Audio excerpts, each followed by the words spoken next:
जय श्री कृष्णा। राधे राधे भक्तों, आपका बहुत बहुत स्वागत है आपके अपने चैनल अंकिता वर्मा जय श्री कृष्णा पर। तो भक्तों, आज मैं फिर से आपको एक लीला कथा सुनाऊंगी जिसे सुनकर आपका मन भक्ति और प्रेम से भर जाएगा और आपका विश्वास और अधिक गहरा हो जाएगा अपने भगवान के प्रति। तो चलिए लीला कथा शुरू करती हूँ। एक समय की बात है, झांसी और शिवपुरी के मध्य में करेरा नाम का एक गांव है। उस गांव से मोहर नाम की नदी गुजरती है।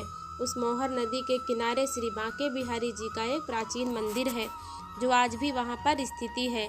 उस मंदिर के ठीक बगल में एक टूटा फूटा मकान स्थित है। एक महात्मा जी उस बिहारी जी के मंदिर में पधारे। उन्होंने वहां के पुजारी से उस मकान के बारे में पूछा कि इस मकान की क्या कहानी है। तब उन पुजारी जी ने महात्मा जी को कई वर्ष पुरानी एक घटना सुनाई। बात उस समय की है जब मंदिर के महंत श्री रज्जब दास जी थे और जो ये मकान है वहाँ एक दुकान हुआ करती थी। यहाँ पर एक गोहई वैश्य जाति की बूढ़ी महिला रहती थी। उसके परिवार में कोई नहीं था, वो अकेली रहती थी। यहाँ पर वो वैश्य जाति की होने के कारण उसकी आदत थी कुछ न कुछ व्यापार करने की, इसलिए वो कचौड़ी और पकौड़ियाँ बनाती थी और बेचती थी। लोग उससे कहते थे, माई तुम इतनी बूढ़ी हो गई हो, अकेली रहती हो, तुम्हारे पास इतना बड़ा मकान है, दुकान है, रोज व्यापार भी करती हो, क्या करोगी इतने धन का? ये सब छोड़कर भगवान का नाम क्यों नहीं लेती? लेकिन वो बुढ़िया नहीं मानती। वो इसी प्रकार रोज कचौड़ी पकौड़ी बनाकर बेचती थी। एक दिन उसे रात्रि में सपना आया। उसने सपने में देखा कि वो मर चुकी है। लोग उसकी संपत्ति लूट कर ले जा रहे हैं। सवेरे जागने पर उसे लगा कहीं सच में ऐसा ना हो जाए, क्योंकि मेरा तो कोई है नहीं, मेरे बाद तो ये संपत्ति तो ये लोग ही लूट कर ले जाएंगे। लोग यह सब लूटे, ये तो ठीक नहीं है। ऐसा विचार करके वो बुढ़िया अपने गोई वंश समाज के पास गई। उन सबसे सलाह करके उसने अपनी सारी संपत्ति बिहारी जी के मंदिर के नाम कर दी। इसके बाद वो बुढ़िया माई अपनी दुकानदारी छोड़कर बिहारी जी के मंदिर में रहने लगी और मंदिर से ही उसे दोनों समय का भोजन मिल जाया करता था। अब इस बुढ़िया ने अपना सारा जीवन भगवान श्री कृष्ण को समर्पित कर दिया। वो सारे दिन मंदिर में बैठकर भगवान श्री कृष्ण की ही भक्ति किया करती थी। जो हाथ व्यसन में सने रहते थे वो अब माला फेरते, जो आंखें ग्राहकों की प्रतीक्षा करती थीं वे आंखें भगवान को निहारती थीं। उसकी पूरी जिंदगी बदल चुकी थी। गांव के सभी लोग उसे भक्तिन कहकर पुकारते थे। उस मंदिर के महंत श्री रज्जब दास जी थे जो एक मितव्ययी मतलब कंजूस व्यक्ति थे। एक दिन वो भक्तिन रात को हमेशा की तरह दूध पी रही थी। महंत जी ने देखा कि भक्तिन दूध पीते पीते कुछ चबा रही है। महंत जी ने पूछा, माई ये तुम दूध में क्या चबा रही हो? भक्तिन बोली, महाराज आप दूध में मेवा ज़्यादा डाल देते हो, उसी को चबा रही हूँ। महंत जी ने सोचा, मैं और दूध में मेवा डालूं, मैं दूध में चीनी डाल दूं, यही बहुत है। महंत जी का माथा ठनका। दूसरे दिन उन्होंने देखा दोपहर को भक्तिन की दाल परोसी गई तो दाल में घी तैरता हुआ दिखाई दिया। महंत जी ने पूछा, यह दाल में घी कहाँ से आया? भक्तिन बोली, महाराज आप ही तो दाल में घी डाल कर लाते हो। महंत जी को लगा शायद बर्तन में पहले से ही घी गिर गया होगा। अब महंत जी रोज देखते भक्तिन की रोटी और दाल में रोज घी दिखाई देता और इसके दूध में मेवे भी बढ़ते जा रहे थे। साथ ही महंत जी की घी और मेवों से भरे पात्र खाली होते जा रहे थे। महंत जी को कुछ समझ नहीं आ रहा था कि ऐसे सारे पात्र कैसे खाली हो रहे हैं, क्योंकि इनके अलावा रसोई में कोई नहीं जाता। रसोई की चाबी हमेशा महंत जी के पास ही रहती थी। एक दिन महंत जी भगवान की आरती कर रहे थे। उन्होंने देखा भगवान बिहारी जी के वस्त्र की बाहों पर घी लगा है। उन्होंने सोचा शायद आरती करते समय लग गया होगा। महंत जी ने उस वस्त्र को धोकर बिहारी जी को दूसरी पोशाक पहना दी। लेकिन दूसरे दिन उन्होंने देखा भगवान के दोनों हाथ घी में सने हुए हैं। अब महंत जी को विश्वास हो गया कि यही बिहारी जी भक्तिन को दूध में मेवे और दाल रोटी में घी डालकर देते हैं। महंत जी ने बिहारी जी से कहा, प्रभु आपकी ये चोरी की आदत अभी तक नहीं गई? प्रभु मैंने वो सब खाद्य सामग्री संतों की सेवा के लिए बचा रखी है, परंतु आप तो ये सब कुछ भक्तिन पर लुटा रहे हैं। ये तो ठीक बात नहीं है। कभी कोई संतों की जमात आ गई तो मैं उनकी सेवा कैसे करूँगा? भगवान चुपचाप सुनते रहे और कुछ ना बोले, लेकिन भक्तिन के लिए उसी तरह घी और मेवे लुटाते रहे। महंत जी ने जो भी खाद्य सामग्री संतों के लिए जमा करके रखी थी, वो सब धीरे धीरे खाली होने लगी। जब भगवान ने महंत जी की बात नहीं सुनी तो महंत जी को भगवान पर भी क्रोध आ गया, साथ ही उन्हें भक्तिन पर भी क्रोध आ रहा था। महंत जी ने सोचा, इस भक्तिन को मंदिर से ही निकाल देना चाहिए। महंत जी ने विचार किया, इसको निकालूं कैसे? कोई लांछन हो, कोई अपराध हो, अब आरोप हो, तभी तो इसे निकाल पाऊंगा। इस प्रकार महंत जी भक्तिन को मंदिर से निकालने का उपाय सोचने लगे। महंत जी ने विचार किया और एक दिन वो मंदिर के दरवाजे पर बैठ गए और उस रास्ते से जितनी महिलाएं और पुरुष निकलते उनसे कहने लगे, भक्तिन ने तो एक आदमी रख लिया है। ऐसी बातें बहुत ही जल्दी फैलती हैं। गांव में यह बात आग की तरह फैल गई कि भक्तिन ने एक आदमी रख लिया है। ऐसी बातें सुनकर गांव के लोग तरह तरह की बातें बनाने लगे। पूरे गांव में चर्चा हो गई। जब भक्तिन को इस बारे में पता चला तो उसे बहुत बुरा लगा। गांव के लोग उसे तरह तरह की बातें सुनाने लगे। उसके ऊपर यह झूठा कलंक लगने से भक्तिन बहुत दुखी हो गई।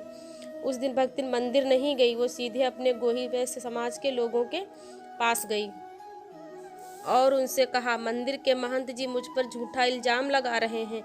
मैंने जो अपनी संपत्ति बिहारी जी के नाम कर दी, मुझे वो वापस नहीं चाहिए, परंतु मुझे इस झूठे कलंक से मुक्ति दिलाएं। मैं भीख मांगकर अपना गुजारा कर लूँगी, परंतु अब मैं वहाँ उस मंदिर में नहीं जाऊँगी। भक्तिन की यह बात सुनकर गोही वैश्य समाज के सभी लोग भक्तिन के साथ हो लिए और मंदिर की तरफ चल पड़े। मंदिर में महंत जी ने दूर से ही देखा कि लोगों की बड़ी भारी भीड़ मंदिर की ओर चली आ रही है। महंत जी ने सोचा, आज तो कोई उत्सव भी नहीं है, फिर ये सभी लोग इधर क्यों आ रहे हैं? जब उन्होंने ध्यान से देखा, इस भीड़ भाड़ में वो भक्तिन भी आ रही है, तो महंत जी समझ गए कि यही भक्तिन इन सबको अपने साथ लेकर आ रही है, इसलिए वह भी उत्तर देने के लिए तैयार हो गए। जैसे ही सब लोग मंदिर पहुंचे, किसी के कुछ कहने से पहले ही महंत जी बोले, भोजन में नितगर्त सब करसो लेत, भर भर देत या भक्तिन की थारी जू, मंदिर में मेवा के सारे पात्र रीते पड़े, ऐसे रहेगी बात रीते पर हमारी जू।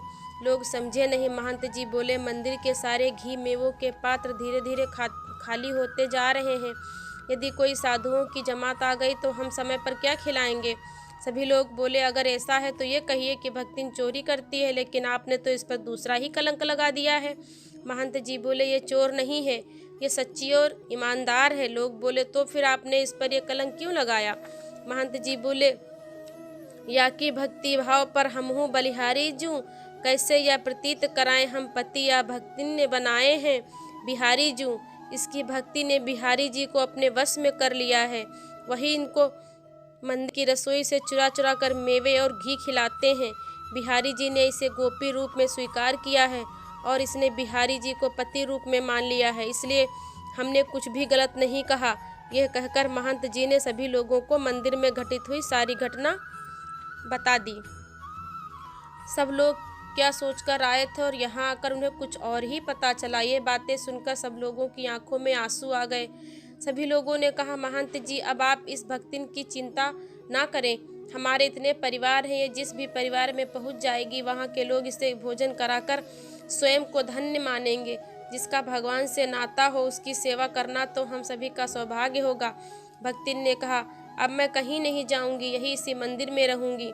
दोपहर को महंत जी भोजन लेकर आए, लेकिन भक्तिन ने भोजन खाने से मना कर दिया। कहा, मुझे भूख नहीं है। महंत जी बोले, हाँ, अब तुम हमारे यहाँ भोजन क्यों करोगी? कल से तुम्हारा बड़े बड़े सेठों के यहाँ निमंत्रण जो है। यह कहकर महंत जी चले गए। रात को महंत जी दूध लेकर आए। भक्तिन ने नहीं पिया। वो सारी रात श्री बिहारी जी के सामने बैठी रही। महंत जी को भी नींद नहीं आ रही थी। वे भी भक्तिन को अपने कमरे से बैठे बैठे देख रहे थे। सुबह के 3 बजे जब सब लोग सो रहे थे, भक्तिन ने भगवान की देहली पर सिर रखकर आंसू बहाते हुए बिहारी जी से बोली, नाथ को नाथ कियो बदनाम, बैरागी सोना विवाद बढ़ाऊं, और आपके हाथ से पाए प्रसाद, कहाँ अब किसी और के हाथ से पाऊं। अर्थात आपका नाम बदनाम किया, इसलिए मैं और अधिक बात बढ़ाना नहीं चाहती, और जब आपके हाथ से प्रसाद पाया तो अब क्या किसी दूसरे के हाथ से प्रसाद पाऊं। ऐसा कहकर जैसे ही भक्तिन ने अपना सिर मंदिर की देहली पर रखा। अचानक एक बहुत तेज प्रकाश हुआ। गड़गड़ाहट के साथ मंदिर के सभी दरवाजे खुल गए और मंदिर की सभी घंटियां अपने आप बज उठीं। महंत जी और सभी लोग अपने अपने कमरों से बाहर आए। सभी ने देखा कि भक्तिन के शरीर से एक प्रकाश पुंज निकला और बिहारी जी के श्री विग्रह में जाकर समा गया।